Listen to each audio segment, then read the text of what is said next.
하나님 말씀 우리 함께 보겠습니다. 마태복음 8장 28절에서 34절의 말씀입니다. 하나님의 말씀 마태복음 8장 28절에서 34절 귀하신 하나님의 말씀을 귀 기울여 들어주시기 바랍니다. 또 예수께서 건너편 가다라 지방에 가시매 귀신 들린 자 둘이 무덤 사이에서 나와 예수를 만나니 그들은 몹시 사나워 아무도 그 길로 지나갈 수 없을 지경이더라. 이에 그들이 소리질러 이르되 하나님의 아들이여 우리가 당신과 무슨 상관이 있나이까? 때가 이르기 전에 우리를 괴롭게 하려고 여기 오셨나이까? 하더니 마침 멀리서 많은 돼지떼가 먹고 있는지라. 귀신들이 예수께 간구하여 이르되 만일 우리를 쫓아내시려면 돼지떼에 들어보내 주소서 하니 그들에게 가라 하시니 귀신들이 나와서 돼지에게로 들어가는지라. 온 떼가 비탈로 내리달아 바다에 들어가서 물에서 몰사하거늘 치던 자들이 달아나 시내에 들어가 이 모든 일과 귀신 들린 자의 일을 고하니 온 시내가 예수를 만나려고 나가서 보고 그 지방에서 떠나시기를 간구하더라. 아멘. 지난 주일 설교 혹시 기억하십니까? 녹음이 안 돼서 나가진 않았지만 지난 주일에 우리가 지금 바다를 건너시는 그 과정 속에서 주님께서 풍랑을 만나셨죠. 주무시고 일어나서 제자들이 깨워서 일어나셔서 바람과 바다를 꾸짖으시는 주님을 우리가 함께 살펴봤습니다. 주님께서 말귀를 알아듣지도 못하는 이 바다를 꾸짖은 것은 바다가 상징하고 있는 그 혼돈의 그 세력들, 사탄의 세력에 대해서 주님께서 맞서 싸우시고 계시다라는 것을 우리에게 가르쳐주기 위함이라고 말씀을 드렸습니다. 그리고 이 상황들을 제대로 이해하지 못하는 제자들이 비록 믿음이 작다, 믿음이 어디 있느냐, 믿음이 없어, 굉장히 어리석어 보이지만 그들을 향해서 주님은 계속해서 인내하시고 자비를 베푸시고 그들에게 믿음이 어떤 것인지를 잘 설명해 주셨습니다. 그리고 우리를 통해서도 한 주간 동안 이 믿음의 싸움을, 예수님께서 싸우시는 그 믿음의 싸움을 우리도 싸워가야 한다는 것을 말씀을 드렸습니다. 어떻게 그래서 한 주간 동안 이 믿음의 싸움들을 열심히 싸우시면서 많은 하나님의 은혜를 경험하시며 이 자리에 오셨으리라고 저는 믿습니다. 우리가 오늘 보고 있는 이 본문 사건은 그 예수님께서 바다를 건너온 것과 계속해서 이어서 지금 되고 있습니다. 연결되어지고 있는 거죠. 오늘 본문 28절을 우리가 같이 한번 보겠습니다. 28절 같이 보죠. 시작. 또 예수께서 건너편 가다라 지방에 가시매 귀신 들린 자 둘이 무덤 사이에서 나와 예수를 만나니 그들은 몹시 사나워 아무도 그 길로 지나갈 수 없을 지경이더라. 자, 예수님께서 이제 바다를 건너가신 곳이 여기 나온 것처럼 어디냐면 가다라 지방이라고 나와 있습니다. 가다라 지방에 가셨어요. 그 전에 이제 바다를 건너가자 그래서 가다라 지방으로 가신 거죠. 풍랑이 치던 바다를 잔잔하게 하시고 건너편 가다라 지방에 가셨습니다. 여기 갔더니 두 사람이 처음 만나게 됩니다. 근데 이 두 사람이 오늘 28절 이하에 나타나고 있는 사람이고 우리가 소위 오늘 이 본문은 마가복음과 누가복음에 똑같이 나와 있습니다. 그런데 이 마가복음에 보면 우리가 이 두 사람을 가르쳐서 마태는 두 사람이라고 얘기하고 마가는 한 사람, 누가도 한 사람이라고 표현하는데 마가와 누가는 두 사람인데 한 사람에 또 좀 초점을 맞췄던 것 같고 두 사람인지 한 사람인지가 중요한 것이 아니라 사실은 이 일이 어떤 일인가에 대해서 이야기하고 있는 것이고 사실 그리고 이 내용이 그 사람이 어떤 사람이냐 우리가 소위 얘기하는 군대 귀신 들린 사람이다 라고 얘기하는 거죠. 왜냐하면 예수님께서 그 사람 이름이 뭐냐 그랬지만 군대라고 얘기하는 것 때문에 그러는데요. 이 얘기를 통해서 이 모든 상황들을 통해서 하나님의 말씀을 우리가 이 내용에서 무엇을 우리가 깨달아야 하는지 좀 살펴보기를 원합니다. 전체적인 정황을 여러분들이 머릿속에 그림을 좀 그리셨으면 좋겠어요. 주님께서 배를 타고 이제 가다라 지방에 도착했습니다. 그 지방에 귀신 들린 사람 두 사람이 있었습니다. 한 사람인 것처럼 보이지만 두 사람인 것 같아요. 그러니까 그 상황에 대해서 마태는 그렇게 꽤 좀 정황에 대해서 잘 기록하고 있지만 마가나 누가는 좀 잘 기록합니다. 그래서 오늘 본문 마태복음은 여기 주보를 딱 끼시고 마가복음 5장을 한번 가볼게요. 그 상황에 대해서 좀 잘 기록하고 있는 마가복음 5장에 한번 보시면, 뒤로 조금만 가시면 60페이지인데요. 보면 그들이 어디에 살고 있냐면 무덤 사이에 살고 있었다고 얘기해요. 마가복음 5장 2절에 보면. 그리고 4절에 보면 그들을 사람들이 여러 번 쇠사슬로 묶어놨는데 그것을 계속해서 깨트려 버렸다 그래요. 왜냐하면 그래서 이제 3절에 보면 더 이상 쇠사슬로 메어놓을 수 없는 상태가 되어버렸대요. 그래서 5절에 보니까 이 귀신 들린 사람은 밤낮 무덤 사이에서 소리를 지르며 돌로 자기 몸을 상처를 입히고 있었다라고 기록하고 있습니다. 그리고 마태복음에는 기록되어 있지만 이 귀신 들린 사람의 호칭이 나와 있는데 9절에 보니까 뭐라고 얘기하냐면 예수님께서 물어보죠. 네 이름이 무엇이냐? 그랬더니 자기 이름을 군대라고 표현을 합니다. 군대라고 얘기하는 것은 그 사람 안에 귀신의 수가 굉장히 많기 때문이죠. 군대라는 말은 레기온이라는 말인데, 레기온은 로마 군인으로 얘기하면 한 군단을 얘기합니다. 한 군단은 한 6,000명 정도 돼요. 그러니까 귀신의 수가 얼마나 많은 거예요? 얼마나 많은 정도의 수가 그 안에 들어있던 것이었습니다. 예수님께서 이제 가다라 지방에 들어가셨을 때 예수님을 맞이하러 나온 첫 번째 사람이 누구예요? 바로 이 귀신 들린 사람이었습니다. 왜 그 사람이 첫 번째 나중에 온 것들은 나중에 제가 다시 설명을 드리겠습니다. 그리고 오늘 본문 29절에 보니까 29절에 뭐라고 얘기해요? 그들이 같이 봅시다. 시작. 이에 그들이 소리질러 이르되 하나님의 아들이여 우리가 당신과 무슨 상관이 있나이까? 때가 이르기 전에 우리를 괴롭게 하려고 여기 오셨나이까? 하더니 라고 소리를 지르고 있습니다. 그래서 예수님께서 그 귀신에게 그 사람에게서 어떻게 해요? 나오라! 라고 8절에서 얘기하는 거죠. 그랬더니 귀신은 돼지떼에 들어가기를 구했습니다. 주님께서는 그 말을 허락해 주셨고 귀신들은 돼지떼에 들어갔습니다. 그러자 2,000마리 정도 되는 그 돼지떼들이 다 바다로 내려가서 다 바다에 빠져서 물새했다고 얘기합니다. 그 내용이 오늘 보면 30절부터 32절이죠. 같이 한번 읽어봅시다. 시작.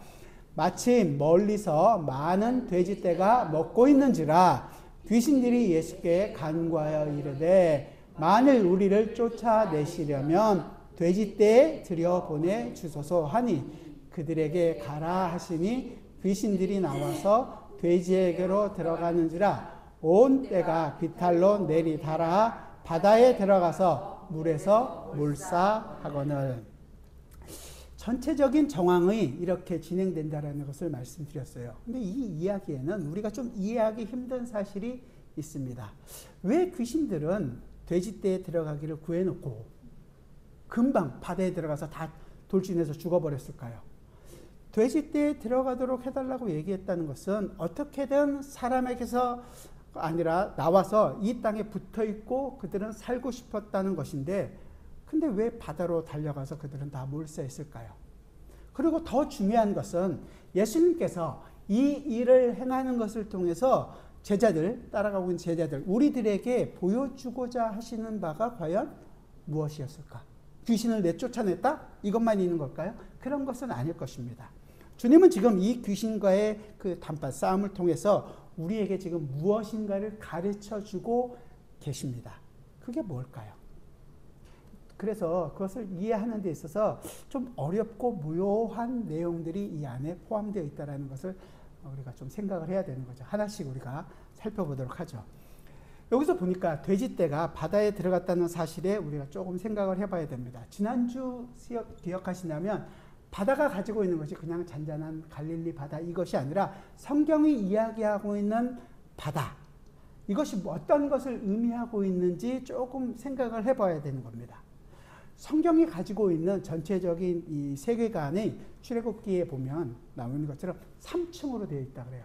하나님이 계신 하늘, 이 하늘은 지금 우리가 보고 있는 이 우주, 하늘을 이야기하는 것이 아니라 하나님이 계신 곳, 그렇죠? 그 하나님이 계신 그 하늘이 있고, 그 다음에 인간이 거주하고 있는 땅이라는 것에서 이 우리가 지금 있는 지구, 온 우주를 포함한 이 땅이 있는 것이고, 그리고 땅 아래 뭐가 있는 거예요? 물, 바다가 있는 거예요. 그 바다에는 주로 어떤 거냐면 혼돈, 음부, 흑암이라고 얘기해서 귀신과 사탄이 거주하고 있는 것처럼 이렇게 표현하는 것이 성경이 가지고 있는 내용입니다.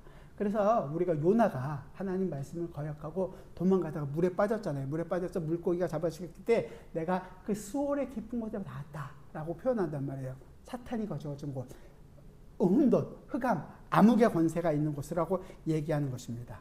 그러니까 바다라는 것은 언제나 혼란, 어둠의 세력들이 나타나고 지금 이야기하고 있는 가다라 지방과 연관을 시킨다면 이방과 동일한 것처럼 이야기하고 있는 것. 이 바다는 이방 나라들을 상징적으로 보여주는 곳이다라고 생각하시면 좋을 것 같아요. 그래서 성경에는 우리가 지난주에서 살펴봤던 것처럼 좀 더 적극적으로 바다와 사탄과의 연결성을 보여주는 것들이 많이 있습니다. 특히 요한계시록 13장에 보면 사탄, 옛 뱀이 나타나고 있는 그 짐승이 어디서부터 올라오냐면 바다에서부터 올라온다고 얘기하죠. 근데 이 내용은 요한계시록이 직접 쓴 게 아니라 사실은 다니엘 7장에 나와 있는 네 짐승이 바다에서 올라오는 그 장면을 반복해서 보여주고 있는 것입니다.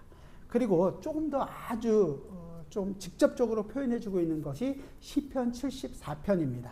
시편 74편 13절과 13, 14절에 보면 이스라엘 백성들이 이제 홍해, 오늘도 우리가 같이 읽었던 내용이긴 하지만 홍해 바다를 건너는 것은 하나님께서 사탄과 싸우신 것을 묘사해주고 있습니다. 13절과 14절인데요. 주께서 주의 능력으로 바다를 나누시고 홍해를 가는 사건이에요.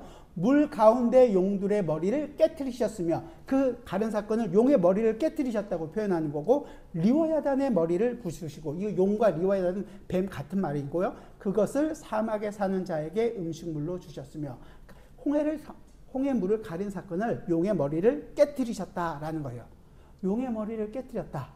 머리를 깨트린다라는 약속이 나오는 구절이 머릿속에 기억이 나십니까 혹시?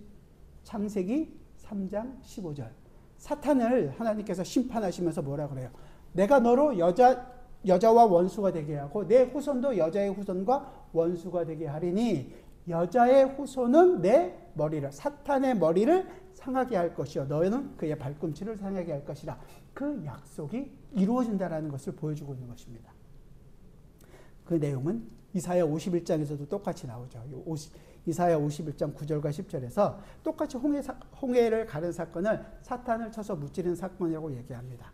51장 9절과 10절인데요. 여호와의 팔이여 깨소서 깨소서 능력을 베푸소서 옛날 옛 시대에 깨신 것 같이 하소서. 라합을 저미시고 여기서 라합이란 애굽을 얘기하는 것이고 그러니까 이방 용을 찌르시니가 어찌 주가 아니시며 바다를 넓고 깊은 물을 말리시고 바다 깊은 곳에 길을 내어 구속받은 자들을 건너게 하시니까 어찌 주가 아니시니까. 그래서 그 홍해를 건너 사건이 용을 깨트린, 용을 찌르고 이기신 것을 이야기해 주고 있는 것입니다. 그러니까 이렇게 지난 주일 우리가 바다 싸우시는 예수님과 같이 함께 보고 다른 곳에 쭉 성경들을 이렇게 보면 성경이 이야기하고 있는 바다는 사탄과 귀신들이 거하는 것이고 그러니까 혼돈과 공허의 장소요 죽음이라는 것이고 생명이라는 것은 있을 수 없는 한마디로 얘기하면 그러니까 음부, 수울 같은 곳입니다. 따라서 이 돼지떼들이 바다로 돌진하는 것은 그들이 스스로 넘어갔다는 것보다 주님의 능력으로 행하신 일이라는 것을 우리는 생각할 수 있는 거죠.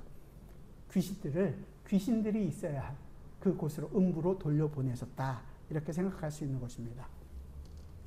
근데 귀신들이 그곳에 계속 있고자 했던, 그들은 계속 있고자 했던 거잖아요. 그러니까 예수님께서 귀신들이 원래 있던 곳으로 돌려보내신 것은 굉장히 중요한 일입니다.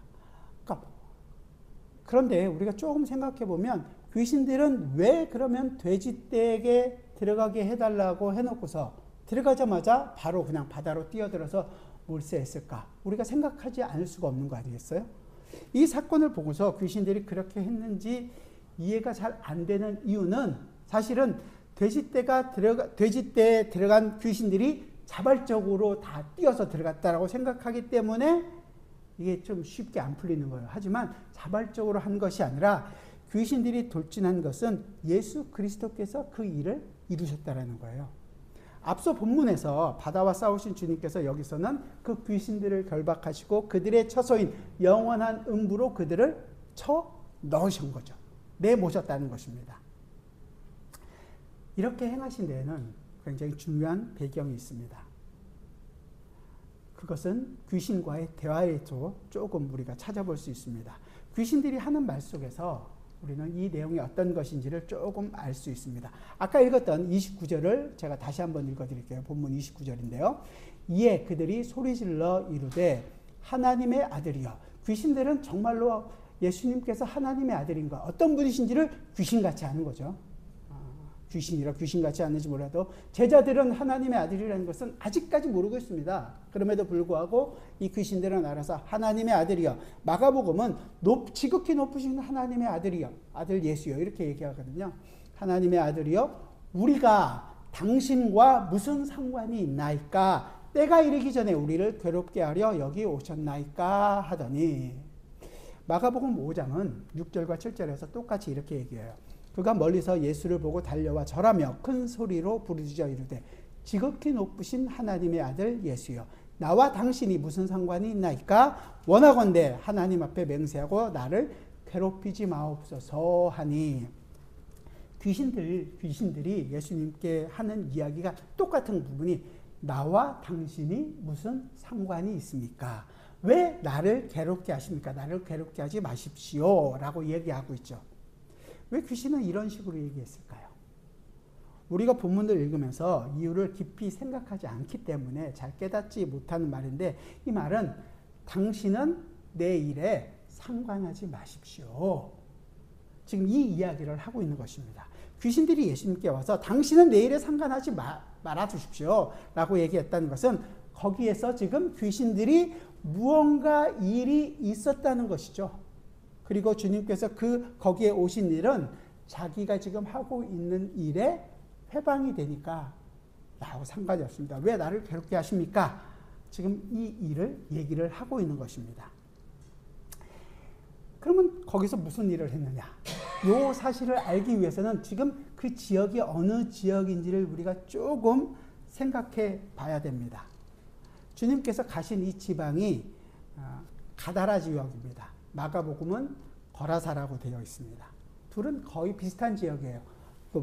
갈릴리 바다, 호수가인데, 바다는 아니고 큰 호수라 바다라고 불리긴 하지만, 지금 북서쪽에 있다가 갈릴리 서편에 있다가 건너서 이제 동편 쪽으로 오신 거예요.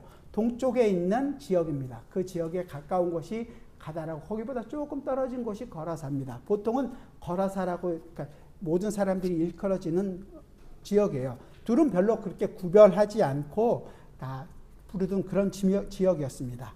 그런데 중요한 것은 그것이 어떤 땅이었는가가 사실은 중요합니다. 이 땅은 갈릴리 동편, 그러니까 우리로 쉽게 얘기하면 요단강 건너편, 동편에 있는 땅입니다. 트랜스 요르단에 해당되는 지역이죠.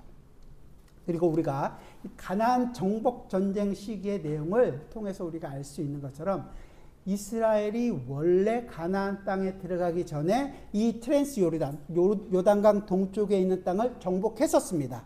그리고 지금 이 지역은 바산 왕 옥이라는 사람이 다스리던 지역이었는데, 가나안에 들어가기 전에 이스라엘 사람들이 그 지역을 먼저 정복하고 그 지역을 다 땅을 나눴어요. 이스라엘의 두 지파 반, 루벤, 갓, 므낫세 지파의 반에게 그 땅을 다 주었었습니다.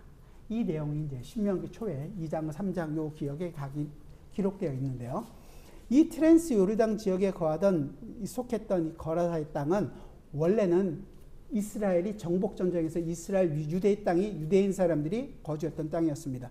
그런데 요세푸스라는 이 역사학자의 기록에 따르면 마카비 시대 때 마카비가 잠깐 회복한 것처럼 보이지만, 그러니까 BC 한 1700, 1800년경에 그때 마카비가 다 몰려가면서 그 지역이 모두가 다 파괴되었고, 로마 폼페이오 장군이 들어오면서 그 지역을 다시 회복을 하게 되었고, BC 30년경에 헤롯 대왕이 이 아우구스토에게서 이 지역을 이제 선물로 받게 되었습니다. 오늘 보고 있는 이 지역이 마가복음에 보면 뭐라고 얘기하냐면, 그 지역에서 그 지역을 데가볼리라고 이렇게 표현을 하거든요.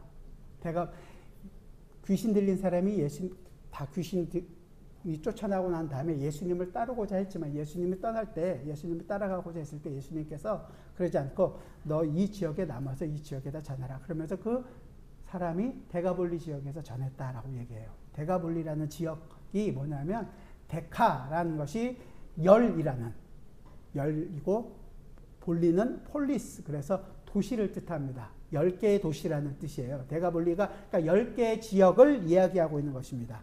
이 알렉산더 대왕이 그 지역을 다 한 다음에 그리스식으로 10개의 도시들을 만들어서 그리스 형식으로 도시들을 만들어 놓았던 도시죠. 생각해 보세요. 이전에는 하나님의 약속의 땅이었습니다. 그런데 데가볼리, 데카폴리스 그래서 하나님을 믿지 않는 이방들이 대거 유입해서 거기다가 이방 신전들을 씁니다. 우리가 알고 있는 뭐 제우스 신전이라든지 아르테미우스 신전 같은 걸 만들어 놓고 그 이방 신에서 우상을 섬기고 아주 그 우상적인 일들을 많이 했죠. 온통 이교적인 색채들이 들어오게 되었던 곳입니다. 유대인들은 애써 이 지역을 회복하려고 노력했지만 데카폴리스에 있는 많은 이방인들은 유대인들이 거기에 정착하지 못하도록 오늘 우리 본문에서 있는 것처럼 돼지를 치는 것들을 통해서 많은 이방신을 섬기는 것을 통해서 그래서 그 지역에 발 붙이고 살지 못하도록 만들었던 것입니다. 이 돼지떼를 틔운다는 것은 이방 유대인으로서는 도저히 상상할 수 없는 일이거든요. 왜냐하면 이 돼지는 부정한 짐승이었기 때문에 먹지도 않습니다. 먹지도 않는다는 것은 기르지도 않는다는 것이고 가까이 가지도 않는다는 거예요. 하지만 헬라 문화권에 있었던 사람들은 유대인들이 자기들과 함께 있는 게 싫으니까 이 돼지를 치는 것으로 이 유대인들이 함께 있을 수 없도록 만들어 버렸습니다. 그런 면에서 지금 보면 돼지떼가 머무르는 땅, 이들의 그 완고한 마음을 보여주고 있는 것도 있지만 그 어떻게 보면 그들이 돼지와 같은 상징적으로 부패하고 타락하고 있는 그 도시라는 것을 보여주고 있는 것입니다. 바로 여기에 귀신 들린 자가 지금 예수님께 와서 얘기하는 거예요. 당신은 내 일에 상관하지 마십시오. 어떤 의미냐면 왜 이쪽으로 오십니까? 이렇게 얘기하는 게 아니라 말 그대로 귀신들이 하나님께서 자기 백성에게 주셨던 그 약속의 땅을 이제 내가 귀신들이 내 손아귀에 넣었는데 성공했는데 왜 갑자기 당신이 와서 이 일을 괴롭게 합니까? 이 일에 방해를 하십니까? 이 얘기인 거죠. 그러니까 굉장히 중요한 의미가 이 안에 포함되어 있다는 거예요. 예수님께서 이스라엘 한 지역에서 계속 사역을 하시다가 이방 지역처럼 보이는 그 지역으로 가셨어요. 귀신들이 원래는 하나님의 약속의 땅을 자기들이 정복하고 있는 것처럼 그래서 이교 문화를 만들어 놓고 거기에 신전을 잡고 자기들의 성을 쌓고 자기의 문화를 만들고 하고 있는 그곳에 주님께서 그곳을 오셔서 왜 자기 일을 방해하냐고 적극적으로 얘기를 하는 거예요. 왜 이것은 당신의 일이 아니라 우리가 지금 이루어가고 있는 것입니다. 우리 지역인데 왜 방해하십니까? 조금만 생각해 보면 귀신이 지금 지배하고 있는 곳이 그 일정 지역, 데카볼리라는 그 지역만 귀신이 사로잡고 있었나요? 귀신은 모든 인류를 다 집어삼키려고 합니다. 전 인류가 사탄의 계계에 의해서 죄에 삼켜져 있습니다. 하나님께서 천지를 창조하시고 하나님 나라를 이 아담과 하와를 통해서 정말로 생육하고 번성하여 땅에 충만해지기를 원하시고 창조했지만 사탄이 이 하와를 꼬시고 하와로 말미암아 죄가 들어와서 이제 타락하게 되었습니다. 마치 하나님의 창조를 사탄이 이긴 것처럼 보이지만 하나님께서 이제 그 일을 어떻게 역전시키고 하나님의 나라를 이루어 가시는 것을 보여주는 장면이라는 거예요. 이 일들이. 근데 사실은 이 데카볼리 지역만을 사탄이 다 자기들의 노예를 삼고 있는 것이 아니라 전 인류를 삼고 있는데 거기에 대해서 주님께서 이제 그곳을 뚫고 들어와서 그 싸움을 싸워 가신다는 거죠. 그렇게 본다면 주님께서 지금 가다라 지역, 거라사 지역으로 들어가신 것은 주님이 이 땅에, 죄 많은 이 땅에 하나님께서 하라고 하신 그 일을 이루기 위하여 이 땅에 오신 일, 뭐죠? 성육신과 같은 일, 같은 것을 상징적으로 보여주고 있는 같은 같은 의미가 있다고 우리는 볼 수 있을 것입니다. 사탄이 하나님의 창조물인 사람을 정복하고 인류를 모두 지옥으로 끌고 가는데 성공하는 것처럼 보였습니다. 그런데 느닷없이 이 사탄의 일에 하나님이신 예수님께서 개입하셔서 이 세상에 하나님이 육신을 입고 찾아온 것과 같이 지금 사탄이 거하고 있는 거라사 지역으로 주님께서 오신 것입니다. 하나님의 아들이여, 왜 그러십니까? 왜 제게 이 일에 회방을 놓으려 하십니까? 따라서 이 주님께서 거라사에 가셨을 때 다른 어떤 사람보다 귀신 들린 사람이 먼저 주님을 맞으러 온 것은 주님을 환영하기 위해서 맞은 것이 결코 아닙니다. 그것은 자기의 지배하에 있던 죄로 사로잡혀 있던 그 인생들을 놓아주지 않으려는, 어떻게 보면 사탄의 발버둥과 같은 거죠. 마지막 저항이었습니다. 그러나 주님께서는 단호하게 얘기합니다. 오늘 본문에는 없지만 마가복음 5장 8절에서 귀신아, 그 사람에게서 나오라. 그렇기 때문에 귀신이 돼지떼에게라도 들어가게 해주십시오 라고 지금 주님께 강구하는 것은 어떻게든지 이 땅을 떠나지 않고 버티겠다라는 하나의 마지막 발버둥과 같은 것이었죠. 우리가 이 사탄의 의중을 전부 다 알 수는 없지만 아마도 사탄은 돼지에게라도 들어가서 이 땅에 있다 보면 언젠가는 상황을 역전시킬 때가 있지 않을까, 이런 생각을 하고 그것을 때를 기다려야겠다, 그리고 거기에 있겠다고 주님께 얘기했을지도 모르겠습니다. 하지만 귀신이 사람을 떠나 돼지에게로 들어갔을 때 돼지들은 갑자기 미친 듯이 바다로 내려가서 다 빠져 죽게 되었습니다. 이런 전체적인 전후의 상황들을 다 생각해 본다면 돼지들이 바다에 모두 달려간 것은 사탄의 의중은 아니라는 것을 알 수 있죠. 귀신들은 어떻게든지 그 마을에 머물고 싶고 어떻게든지 그 땅에 있고 싶었게 했기 때문입니다. 결국 이렇게 한 것은 예수님께서 그들을 다 그들의 있어야 할, 마땅히 있어야 할 그 지옥 안에 그들을 보낸 것입니다. 예수님께서 하신 것이라는 거죠. 주님께서는 그 사람에게서 귀신들을 나오게 하셨을 뿐만 아니라 그 귀신들을 원래 귀신이 있어야 할 그 자리로, 음부로 그들을 돌려보내셨습니다. 영원한 죽음과 어둠이 있는 곳, 하나님께 반역했던 그 마귀를 심판의 자리로 쫓아 버리셨던 것입니다. 우리는 주님께서 하셨던 이 사역을 통해서 그러면 우리가 무엇을 할 수 있을까요? 전체적인 이 사건 하나만 이해하는 것이 아니라 전체적인 글에서 지난 주일과 함께 우리가 살펴본다면, 지난 주일에 파도와 바람과 바다를 잔잔케 하시며 그 파도와 싸우신 주님을 통해서 우리는 주님께서 이 그리스도께서 하고 있는 사역이 어떤 것인지, 사역 자체에 좀 강조점이 있었다면, 그래서 흉흉한 바다, 용과 라합, 이 바다에 주님을 넘치려고 하는, 주님을 이기려는 그 세력을 싸우시는 그 분을, 용사이신 주님을 봤다면, 오늘 본문에서는 실질적으로 마귀를 물리쳐서 결국은 무엇을 하려고 하셨는지를 우리에게 지금 보여주고 있는 것입니다. 주님께서 건지신 것이 뭐예요? 그냥 쫓아내신, 귀신들을 쫓아내는 것이 목적이 아니라 사실은 귀신에서 쫓겨나서 어떻게 해요? 그 귀신 들린 자를 건져내시는 일을 하신다는 것입니다. 그 건져낸 자를 통해서 어떤 일을 해요? 결국은 그 거라사 지역에 예수 그리스도의 복음을 전하는 일을 맡기신 것입니다. 결국 사탄의 왕국으로 생각되어지는 그 데가볼이라는 그 지역에 하나님의 백성을 건지시고 그 하나님의 백성을 통하여 하나님의 일을 이루시는, 그 복음을 전하는 일을 하게 하신다는 거죠. 주님께서 이 땅에 오신 이유가 뭐예요? 처음에 마태복음 1장 21절에서 뭐라 그러죠? 아들을 낳으리니 이름을 예수라 하라. 이는 그가 자기 백성을 그들의 죄에서 구원할 자이심이라. 그 일을 하게 되시는 것입니다. 오늘 본문에서 주님께서는 싸움에서 이기셨습니다. 그 이기심으로 말미암아 무엇을 찾아냈냐? 하나님의 백성, 자기 백성을 찾아내시는 거죠. 자기 백성을 구원하는 일을 하십니다.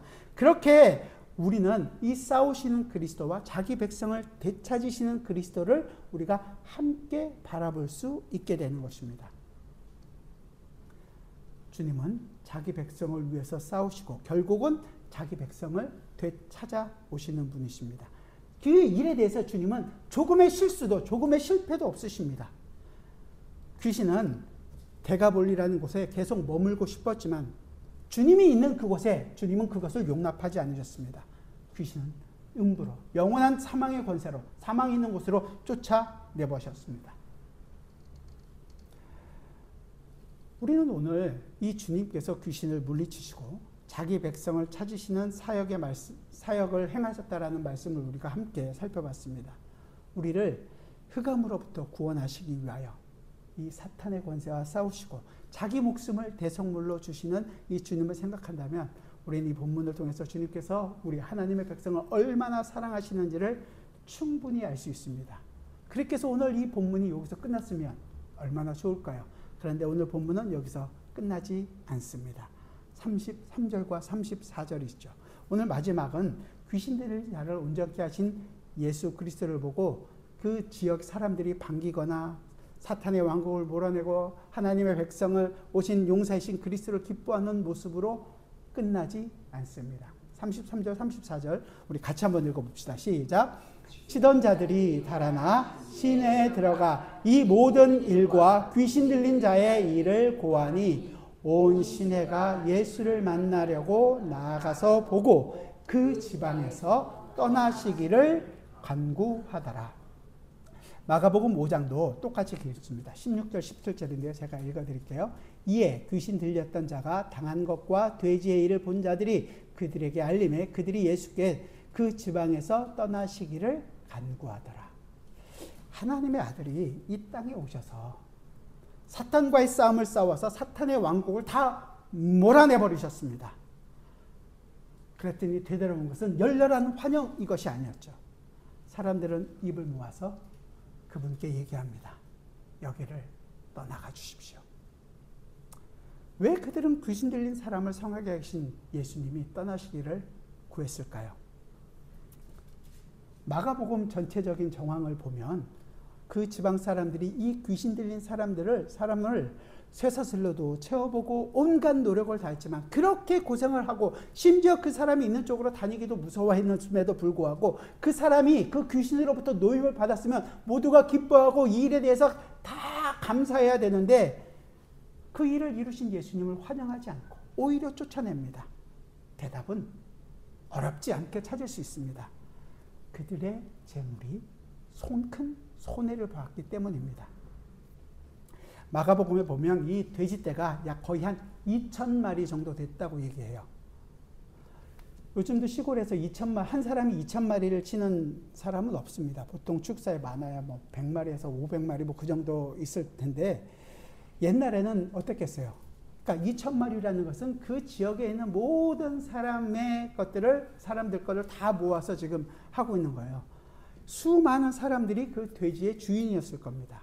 그들의 돼지떼들이 모조리 하루아침에 다 죽어버린 거예요. 결국 그들이 사탄의 왕국을 몰아치시는 그 물리치신 예수님보다 그들이 선택한 것은 자기 자신의 재산이었습니다. 하나님 나라보다 눈앞에 당장 먹고 사는 일이 더 중요했던 것이고 하나님의 아들께서 영원한 구원의 소식을 전하는 것보다 당장 내 입에 풀칠하고 사는 것이 더 중요했다는 것입니다. 이런 거라사 주민들의 모습은 돈이면 모든 걸 할 수 있다고 생각하는 요즘 우리와 조금도 다르지 않습니다. 과연 돈이 우상인 우리들에게 주님의 이 구원 사역이 얼마나 정말로 영향이 있고 그것 때문에 기뻐하고 그것 때문에 감사하고 그것 때문에 정말로 주님을 영광 돌리는 인생을 우리가 살아가고 있습니까? 오히려 그 내 만족, 돈을 충족시킬 수 있는 예수를 찾고 있는 것이 바로 우리들의 모습이 아닙니까? 거라사 주민들이 그 백성들이 사랑했던 것은 돼지였습니다.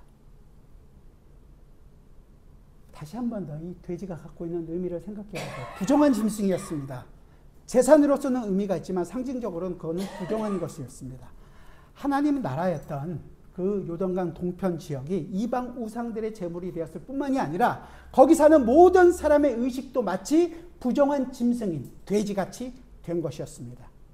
하나님도 예수 그리스도도 필요 없고 영원한 멸망을 향해 달려가지만 눈앞의 재물과 부귀 영화 그것만을 쫓아서 살아가고 있는 모습이었던 것이었습니다. 그 모습을 요한은 요한복음 1장에서 이렇게 얘기합니다.